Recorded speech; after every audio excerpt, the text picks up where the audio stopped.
Welcome back to Infidelity Tales Lab. We're incredibly grateful for your support. Before we begin today's tale, tell us, which city or country are you joining us from?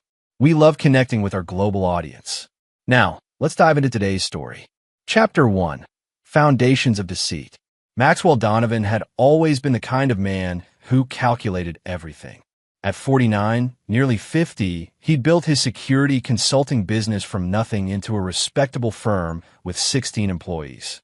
Not an empire, but something substantial, something earned. His colleagues often joked that Maxwell could identify a vulnerability in any system within minutes, human or digital. What nobody realized was that this talent extended to his personal life. For 18 months, Maxwell had been meticulously cataloging the subtle shifts in his marriage to Pamela. 22 years together, and suddenly she developed new interests, new friends, started protecting her phone with a fingerprint instead of the anniversary date she'd used for years. Their children, Liam, 19, and Sophia, 21, had grown increasingly dismissive of him, spurred on by Pamela's thinly veiled criticisms. "He's just so predictable," he'd overheard her telling Sophia 3 months ago. "Sometimes I wonder what my life would have been like with someone more exciting." That night, Maxwell had quietly placed the first of several discreet tracking applications on Pamela's devices.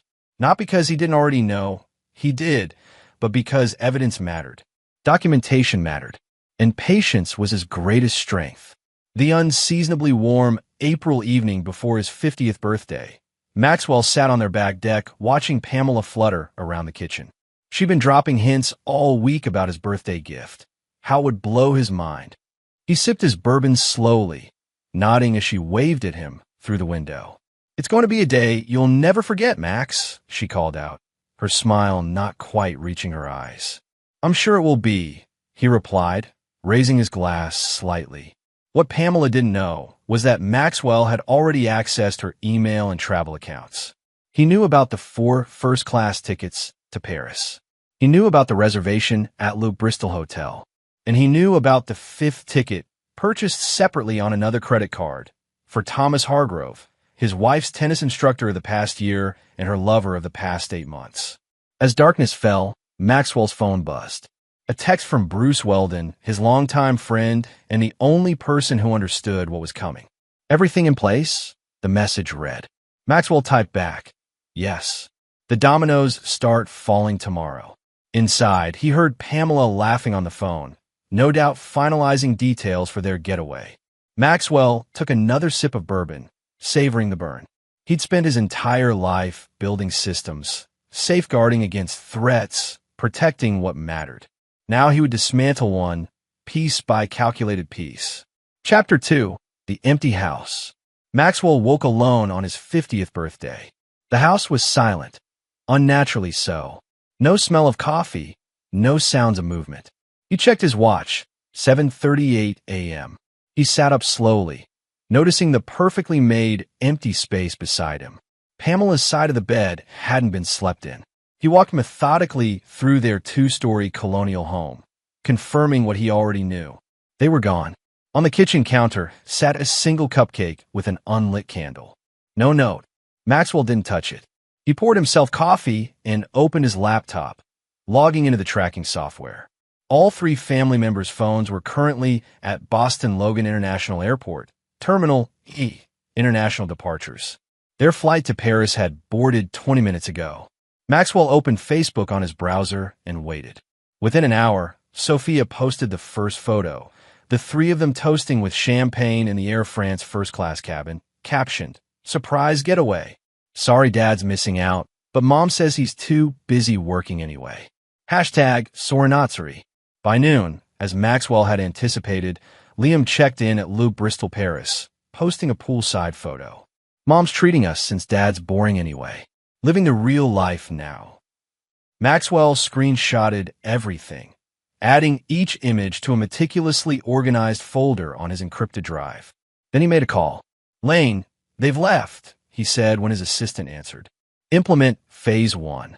Are you sure, Mr. Donovan?" Lane Peterson had worked for him for 7 years. She was the only employee who knew parts of his plan. Once I file these papers, there's no going back. I've been sure for months, Maxwell replied. And Lane? Remember, if anyone asks, you haven't heard from me. He spent the afternoon methodically removing specific items from the house. Financial documents, family heirlooms from his side, and the contents of his hidden safe. Everything else, the luxury furniture Pamela had insisted upon, her art collection, the designer clothes, he left untouched. At 2:17 p.m., exactly as he calculated, his phone began buzzing incessantly. First Pamela, then Sophia, then Liam, then Pamela again, and again. Text messages followed. Max, call me immediately. Daddy, please answer your phone.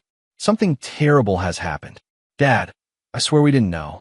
Mom said you were okay with this. Maxwell watched the notifications accumulate without opening any messages. At 2:45 p.m., he placed his phone in a signal-blocking pouch and slipped it into his desk drawer. Then he drove to Bruce's lake house, 40 miles away. They'd been friends since college, and Bruce was the only person Maxwell had confided in over the past year. It started, Maxwell said, accepting the drink Bruce offered him. Bruce nodded grimly. How does it feel? Like watching a building implode, Maxwell replied. Controlled, precise, and completely irreversible. While his family frantically tried to reach him from Paris, Maxwell sat on Bruce's dock watching the sunset, knowing that halfway across the world, Pamela was discovering that all their accounts, checking, savings, credit cards, had been frozen by a fraud alert that would take days to clear. That the additional room Key Thomas had been promised wasn't waiting at the front desk. That the perfect birthday gift ambush was about to become the biggest nightmare of their lives. Chapter 3. Scorched Foundations. 3 days later, Maxwell sat in attorney Vanessa Rivera's office, his face impassive as she reviewed the documents. So they're still in Paris? She asked, glancing over her glasses. Apparently. I haven't responded to any messages. According to the tracker, they've moved to a much cheaper hotel. He spoke flatly, emotionless. And Mr. Hargrove returned to Boston yesterday. Alone.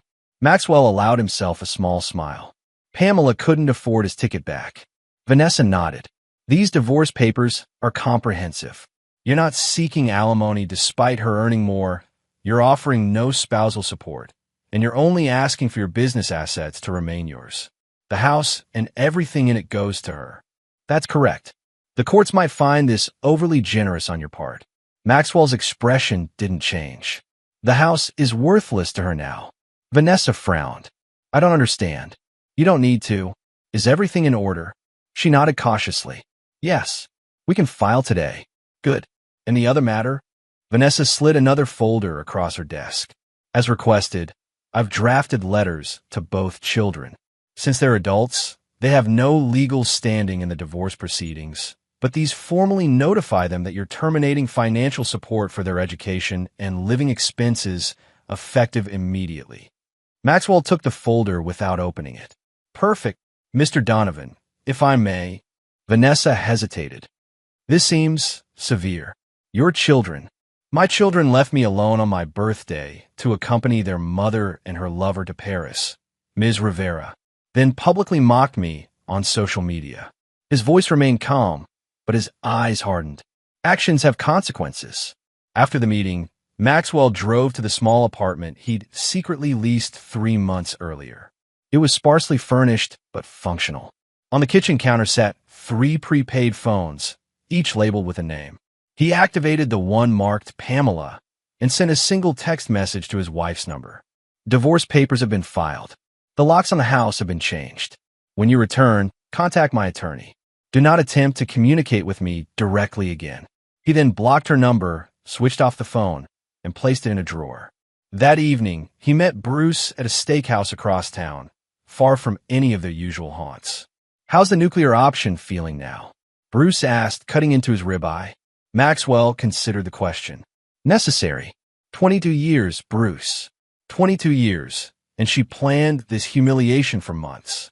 Did you know Thomas has been to our house? While I was at conferences, the location data confirms it. Bruce winced. That's cold. But what about the kids? They're young, influenced by their mother. They're adults who made choices Maxwell interrupted. Sophia has been helping Pamela hide evidence for at least 6 months. Liam has been calling me boring and pathetic to his friends for years. I have the social media records. Jesus, Max, you've been monitoring all of them. Knowledge is power, Maxwell replied simply. But this is just the beginning. Bruce looked concerned. What's next? Maxwell's phone buzzed. A notification from one of his tracking programs. Ah, he said, checking the screen. Thomas just arrived at Pamela's tennis club. Right on schedule. Max, Phase 2 starts tomorrow, Maxwell said, ignoring his friend's worried expression. By the time I'm done, they'll understand exactly who they've underestimated. Chapter 4. Pieces in Motion. 1 week after his birthday, Maxwell sat in his office reviewing the surveillance footage. Thomas Hargrove was creature of habit. Tennis lessons from 9 a.m. to 2 p.m., gym until 4 p.m., then drinks at the Carlton with friends or clients. Predictable. Exploitable. Maxwell's phone rang. The business line, not personal. Mr. Donovan? This is Stanley Phillips from First National Bank. We have some concerns about the Donovan Family Trust. Maxwell smiled slightly. What kind of concerns, Mr. Phillips? Well, it appears all beneficiaries except yourself have been removed. Given the substantial assets, nearly $3 million, such changes require verification. I submitted all required documentation last month. Maxwell replied smoothly. My signature was notarized as required. Yes, but in light of your recent domestic situation, the bank requires additional. Mr. Phillips, Maxwell interrupted. The trust was established with my inheritance from my parents. My soon-to-be ex-wife and children were added as beneficiaries at my discretion. Their removal is equally at my discretion. Unless you can cite a specific legal requirement I've failed to meet, I suggest you process the changes as submitted. Silence stretched over the line before Phillips responded. Very well, Mr. Donovan. The changes will be processed. Good day. After hanging up, Maxwell checked his watch. In approximately 4 hours, Pamela and the children would land at Logan Airport. They'd been gone 10 days, far longer than planned, thanks to the financial chaos he'd orchestrated. His phone signaled an alert from his banking app. A wire transfer of $5,000 had just been sent from Pamela's personal account to Sophia. Emergency funds for when they landed, no doubt. Pamela's teacher's salary couldn't cover the financial hole they now found themselves in, but she was trying. Maxwell pressed the intercom. Lane, is everything prepared for tomorrow's meeting with Hargrove Tennis Academy? Yes, sir. Mr. Hargrove confirmed 10 a.m. He seemed quite eager when I mentioned potential corporate sponsorship. Excellent. And the other arrangements?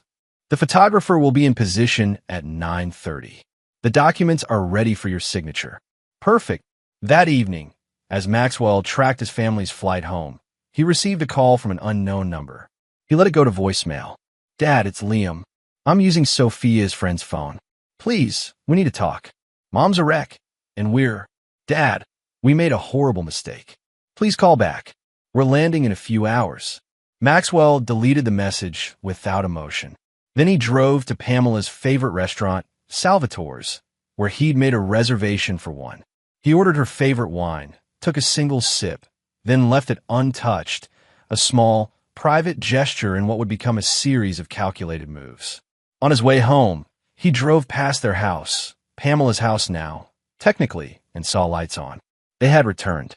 He continued driving without slowing down. Back at his apartment, Maxwell finalized his preparations for the next day. From his briefcase, he removed a flash drive containing what he called the Thomas file, financial records, background checks, and surveillance photos documenting the tennis instructor's affair with Pamela. His phone buzzed with a text from Bruce. They're back. Still going through with tomorrow. Maxwell replied. Phase 2 proceeds as planned. No deviations. Chapter 5. False Reconciliation. Thomas Hargrove shifted uncomfortably in the leather chair across from Maxwell's desk. At 38, the tennis pro was handsome in a polished, refined way. Sandy hair, athletic build, country club manners. I appreciate you considering Hargrove Tennis Academy for your corporate wellness program, Mr. Donovan, Thomas said. Your assistant mentioned significant sponsorship opportunities as well. Maxwell nodded pleasantly. Our employees' well-being is a priority. Your academy came highly recommended. Thomas smiled confidently, clearly failing to connect Maxwell Donovan, security consultant, with Maxwell Donovan, Pamela's soon-to-be ex-husband. They had never met in person, a fact Maxwell had counted on. Before we discuss terms, Maxwell continued, I'd like to understand the Academy's professional standards. Thomas looked confused. Professional standards? Maxwell opened his laptop and turned it toward Thomas. On screen was a photo of Thomas and Pamela embracing in the parking lot of a roadside motel. The color drained from Thomas's face. What is this? This, Maxwell said calmly, is leverage, Mr. Hargrove. Or perhaps I should call you Tommy? That's what my wife calls you in her texts. Thomas stood abruptly. I should go. Sit down. Maxwell's voice remained soft, but something in his eyes made Thomas comply. We're just getting started. For the next 20 minutes, Maxwell methodically presented evidence of the affair. Hotel receipts, text messages, location data showing Thomas at the Donovan home during Maxwell's business trips. What do you want? Thomas finally asked, his confidence shattered. Money. Maxwell laughed coldly. I don't need your money. What I want is simple. You're going to end things with Pamela. Today. Permanently. And if I refuse? Maxwell smiled. The Brookline Tennis Club Board, where your academy is headquartered and where several of your wealthiest clients are members, would be very interested in these photos, as would your ex-wife, who, according to your divorce agreement, would be entitled to additional support if you've experienced a substantial increase in income or assets. I believe your academy's revenue has doubled in the past year, hasn't it? Thomas paled further. You can't. I already have. Maxwell interrupted. The only question is whether I press send. He turned his laptop back around. You have until 5 p.m. today to end things with Pamela. Permanently. I'll know if you don't. Thomas left Maxwell's office visibly shaken. As the door closed, Lane entered with coffee. That looked productive, she commented. Very. Maxwell confirmed. Has Mrs. Donovan called again? 3 times this morning.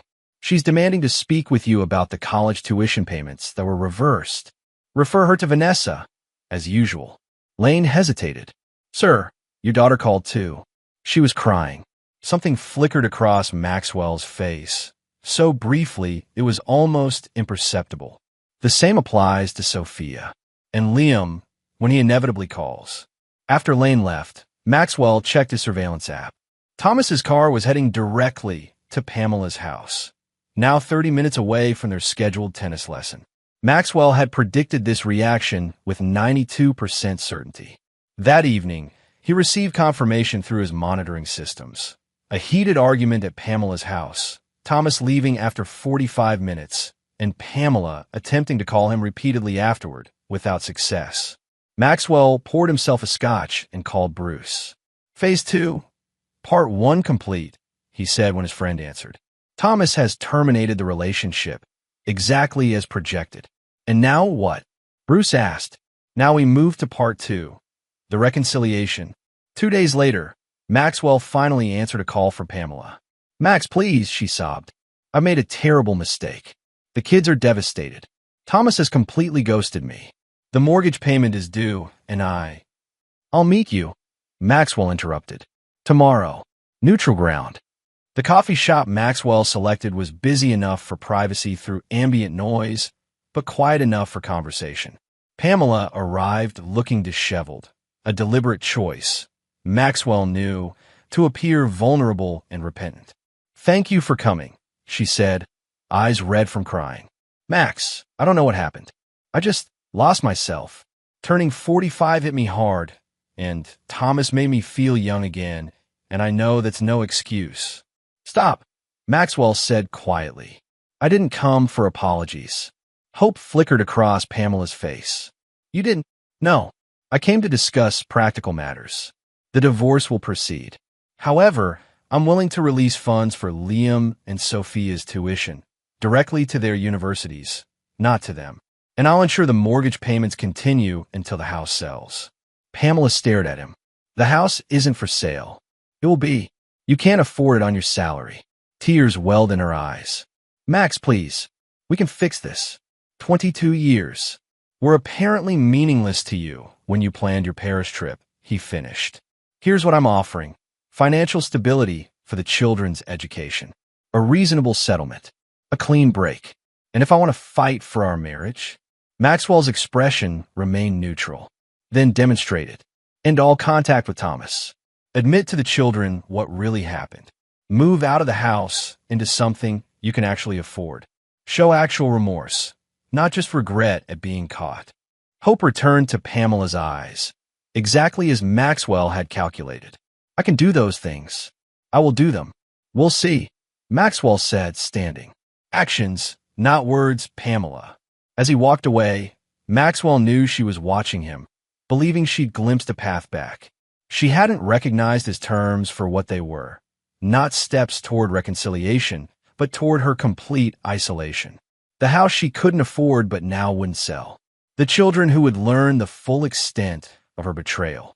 The lover who had abandoned her. Maxwell checked his watch.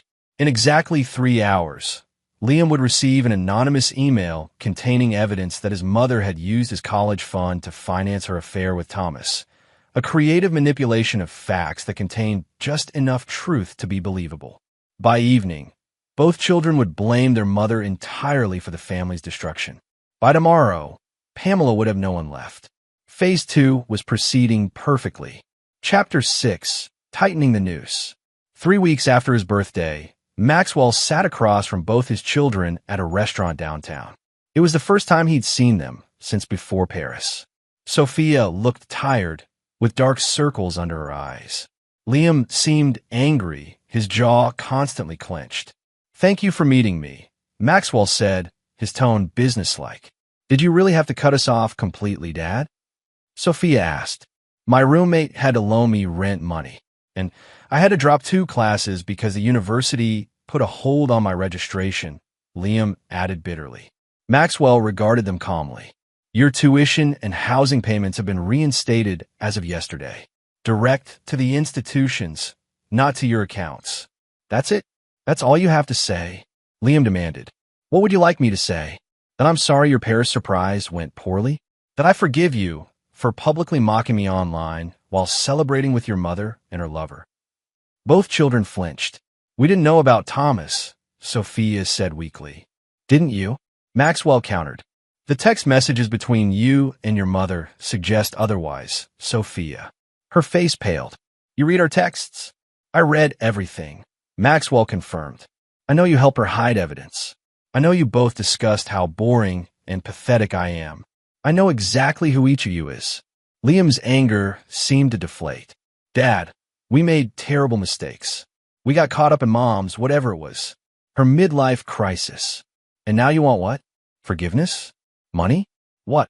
"We want our father back," Sophia whispered, tears streaming down her face. Something flickered in Maxwell's eyes. Not quite emotion, but recognition. "Your father is gone. He died the moment his family betrayed him. What's left is someone who sees things clearly now." The rest of the meal proceeded in uncomfortable silence. As they prepared to leave, Maxwell handed each of them an envelope. "What's this?" Liam asked. "Documentation," Maxwell replied. "Everything your mother did with your college funds. Every lie she told. Every manipulation.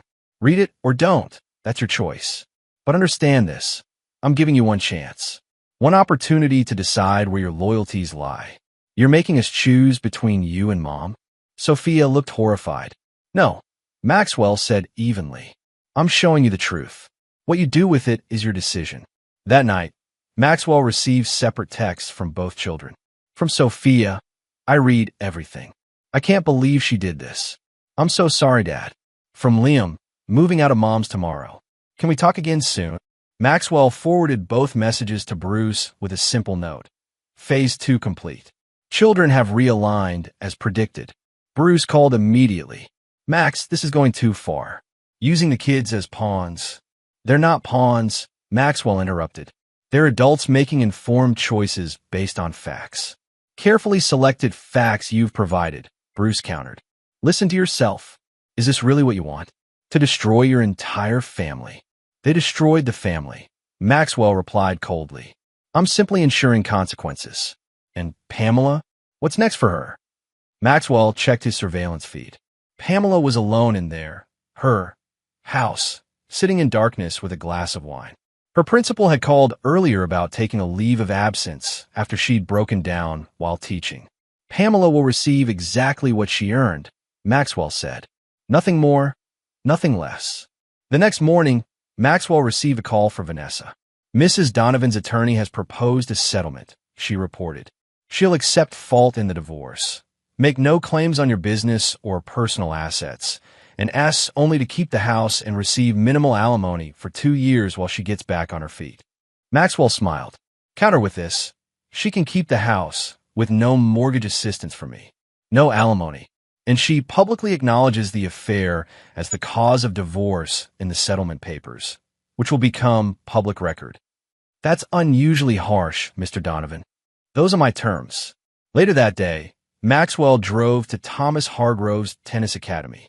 From his car, he watched the once confident instructor mechanically going through lessons with clients. Thomas looked haggard, constantly checking his phone between sessions. Maxwell had known about Thomas's gambling debts for months, long before setting his plan in motion. He'd also known about the academy's financial troubles, hidden beneath a veneer of success. What Thomas didn't know was that Maxwell now owned those debts, purchased through a series of shell companies. Maxwell made a call. Proceed with the Hargrove acquisition, he instructed his business attorney. Immediate foreclosure on all outstanding notes. By this time tomorrow, Thomas would discover that his academy was being seized by creditors. By the end of the week, he'd be professionally ruined. Maxwell drove home satisfied. Phase 2 was complete. Phase 3, the final phase, would begin tomorrow. Chapter 7, Collapse. Maxwell arrived at his office early, reviewing the final preparations for Phase 3. His phone buzzed with a text from Liam. Mom signed the divorce papers yesterday. She's a wreck. He didn't respond. Instead, he called Lane into his office. Is the press release ready? He asked. Lane nodded, handing him a document. As requested, the announcement of Donovan Securities' new government contract and expansion goes out at noon. And the board meeting? Set for 2 p.m. All investors will be present. Maxwell nodded. Good. One more thing. Has Thomas Hargrove made contact as expected? Yes, sir. He called 3 times already this morning, increasingly desperate. He says he needs to speak with you urgently about an agreement we can both live with. Schedule him for 4 p.m. Tell him it's the only time available. Lane hesitated. Sir, if I may, he mentioned having information you wouldn't want made public. It sounded like a threat. Maxwell smiled slightly. As anticipated, thank you, Lane.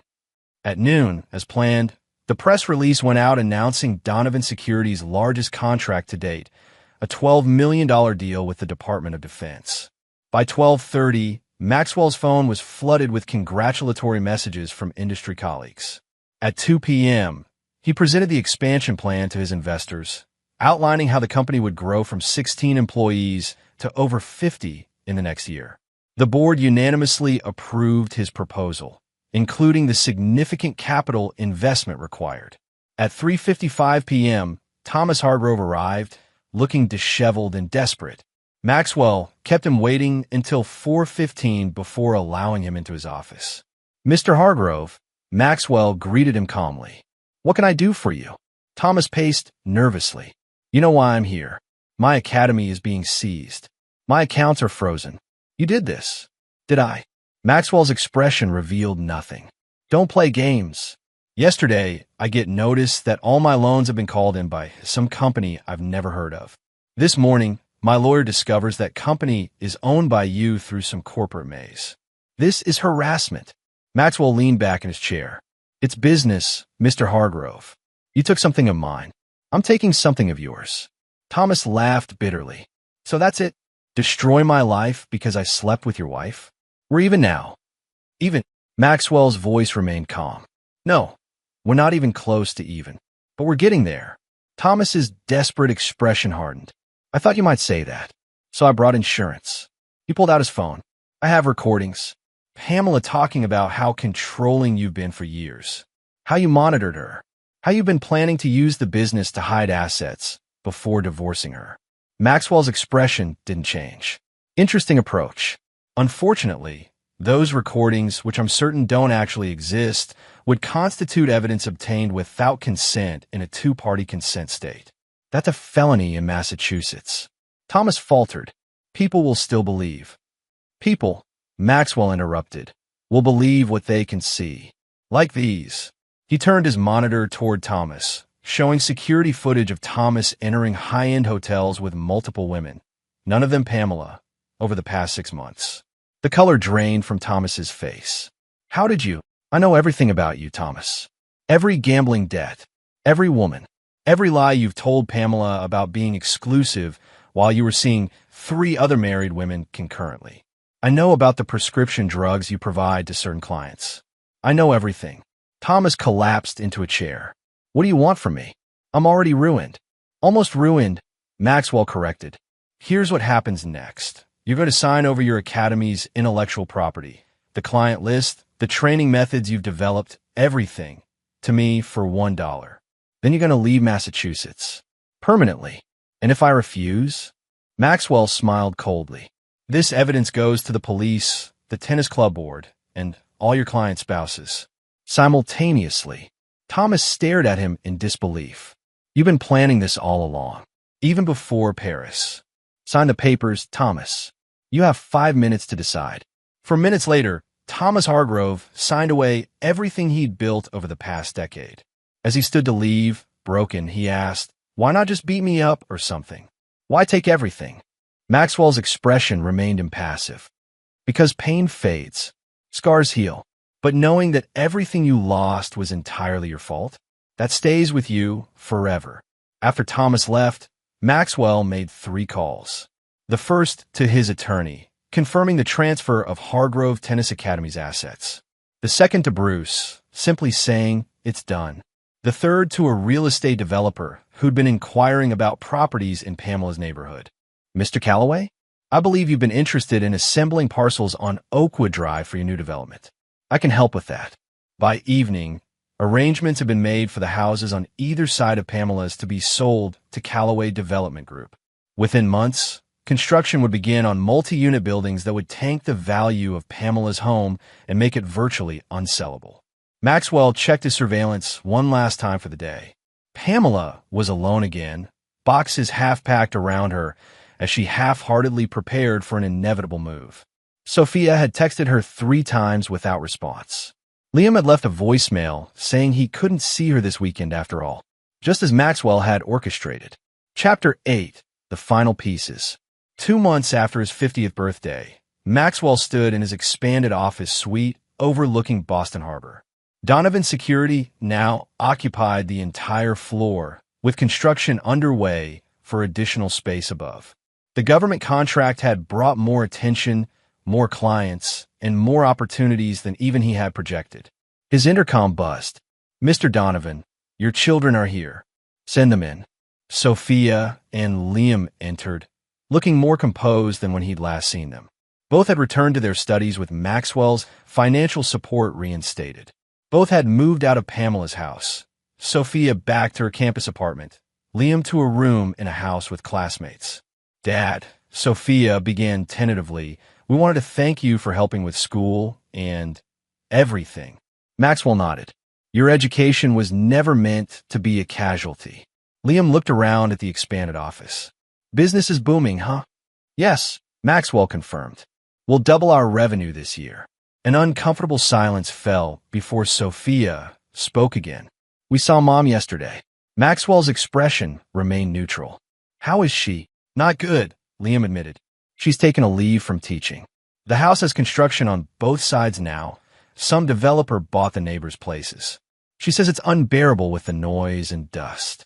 That's unfortunate, Maxwell said without emotion. Sophia exchanged a glance with Liam. Dad, we know you're still angry, and you have every right to be. But Mom's really suffering. She's lost everything. Us, Thomas, Sooner House. Thomas, Maxwell noted, has left the state, for what I understand. Yeah, nobody knows where he went, Liam said. Just disappeared after his academy shut down. Another silence fell. Finally, Sophia asked the question they'd come to ask. Will you ever forgive her? Or us? Maxwell studied his children carefully. Forgiveness suggests the past can be erased. It can't. Actions have permanent consequences. That said, I'm willing to maintain a relationship with both of you, provided boundaries are respected. What boundaries? Liam asked. I won't hear about Pamela. I won't be manipulated into helping her. I won't attend events where she's present. If those terms are acceptable, we can move forward. Brother and sister exchanged another look before Sophia nodded slowly. We understand. After they left, Maxwell called Bruce. The children came to plead Pamela's case, as expected. And Bruce asked, Phase 3 continues unchanged. How's the property acquisition proceeding? Bruce sighed. Max, I've done everything you've asked as your friend and attorney, but this is the last piece. Pamela's neighbors have both sold to Callaway. Construction is making her life hell. She's trying to sell, but no one will buy with development happening on both sides. She's drowning in that mortgage. Isn't that enough? Is it enough that she's struggling financially? That the children have distanced themselves? That Thomas abandoned her? Maxwell considered. No, not quite yet. The final piece of Maxwell's plan involved the house itself. The home he and Pamela had shared for 15 years. The home she had brought Thomas into while Maxwell traveled for work. 3 days later, Pamela received notice that her mortgage had been sold to a new company, which was immediately increasing her rate under an adjustable rate clause she'd forgotten existed. The new company, another shell corporation controlled by Maxwell, also declined her hardship request and demanded immediate payment of overdue property taxes. That evening, Maxwell received a call from a number he didn't recognize. You did this. Pamela's voice was raw broken. The mortgage company, the neighbors selling, Thomas leaving, turning the kids against me. It's all been you. Maxwell remained silent, neither confirming nor denying. Why not just confront me? She demanded. Why this systematic destruction? Would confrontation have changed anything? He finally asked. Would it have unmade your choices? I made one mistake. You made hundreds of decisions, Pamela. Every time you met him, every lie you told, every time you brought him into our home. The Paris trip wasn't impulsive. You planned it for months. You orchestrated my public humiliation with our children as accomplices. Her breathing was ragged on the other end of the line. What do you want from me, Max? I've lost everything. I'm about to lose the house. I might lose my job. What more can you take? I don't want anything from you. Maxwell replied calmly. That's the point you still don't understand. This isn't a negotiation. It's not leading to reconciliation or closure. It simply is what it is, consequences. After hanging up, Maxwell checked the surveillance one last time. Pamela sat on there, her kitchen floor, surrounded by unpacked boxes, sobbing. Phase 3 was nearly complete. Chapter 9. Ashes and Aftermath. 6 months after his 50th birthday, Maxwell Donovan stood in the empty house on Oakwood Drive. The furniture was gone, the walls bare except for outlines where pictures had once hung. Tomorrow, Pamela would surrender the keys to the bank in a deed in lieu of foreclosure agreement. Her only escape from the financial trap the house had become. Maxwell walked through each room slowly, not from nostalgia, but to verify completion. In the master bedroom, he paused, remembering the tracking data that had shown Thomas in this very room at least 11 times during Maxwell's business trips. His phone rang. Bruce. Are you really at the house? His friend asked, disbelief in his voice. Just checking that everything's been removed, Maxwell confirmed. God, Max. You know she's staying with her sister now? The school put her on administrative leave after she had some kind of breakdown in class. The kids barely speak to her. Isn't that enough? Maxwell didn't answer directly. I'm meeting with Callaway tomorrow. Once he acquires this property from the bank, all 3 lots will be bulldozed next month. Bruce was silent for a moment. Tell me something. Was any of it real? Did you ever love her? The kids. Maxwell paused in the doorway of what had been Sophia's room. I built my life around them. Every decision for 22 years was made with them in mind. He touched the doorframe, and they discarded me without a second thought. People make mistakes, Max. Yes, and mistakes have consequences. After hanging up, Maxwell completed his inspection and left, not looking back as he drove away from the house for the final time. 1 week later, he sat in his office reviewing Donovan Securities' quarterly reports.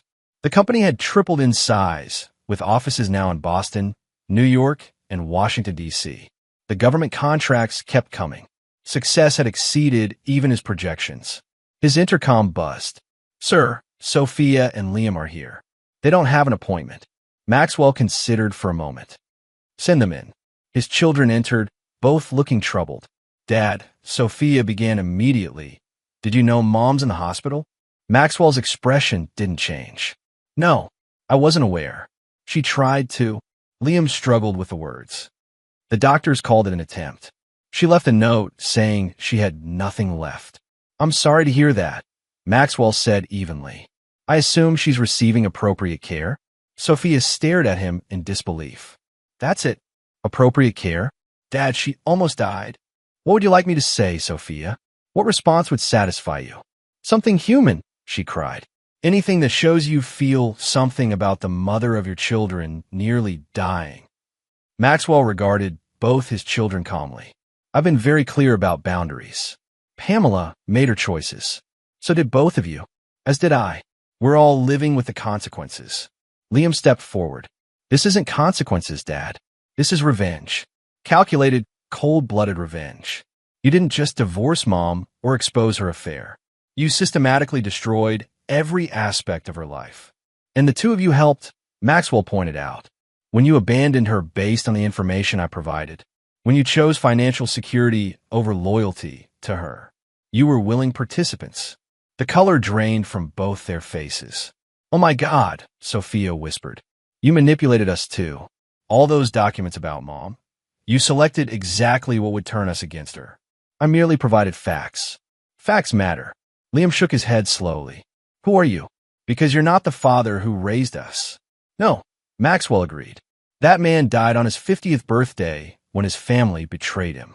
I told you that months ago, but you weren't ready to believe it." Silence filled the office before Sophia spoke again, her voice breaking. "Is this what you wanted? All of us destroyed?" Maxwell considered the question seriously. "What I wanted was a loyal family. What I got was betrayal. So I ensured everyone received exactly what they earned. No more, no less." "Including us?" Liam asked bitterly. "Especially you," Maxwell confirmed. "You both chose sides multiple times throughout this process. First with your mother against me, then with me against your mother. Always based on what benefited you most at the time." He stood, indicating the meeting was over. "Pamela will recover, physically at least. The hospital has resources for her situation. As for the two of you, you've learned a valuable lesson about consequences and loyalty. Whether you apply that lesson going forward is your choice." After they left, Maxwell turned to the window overlooking the harbor. 6 months of meticulous planning and execution had yielded precisely the results he'd calculated. Pamela had lost everything: her lover, her children's trust, her home, her financial stability, and finally her hope. Thomas had lost his business, reputation, and had fled the state. The children had lost their innocence and illusions about family loyalty. And Maxwell, he had gained perspective, clarity, the understanding that nothing, not love, not family, not decades of shared life, was more reliable than one's own carefully constructed systems. His phone buzzed with a text from Bruce. "The kids just left their office. Please tell me you're done now. Please tell me this revenge is finally complete." Maxwell typed his response carefully. "It was never about revenge, Bruce. It was about consequences. And consequences, once set in motion, continue forever." He put down his phone and returned to his quarterly reports, alone but unburdened, in a new life he had built from the ashes of betrayal. And there you have it. Another story comes to an end. What did you think? I'd love to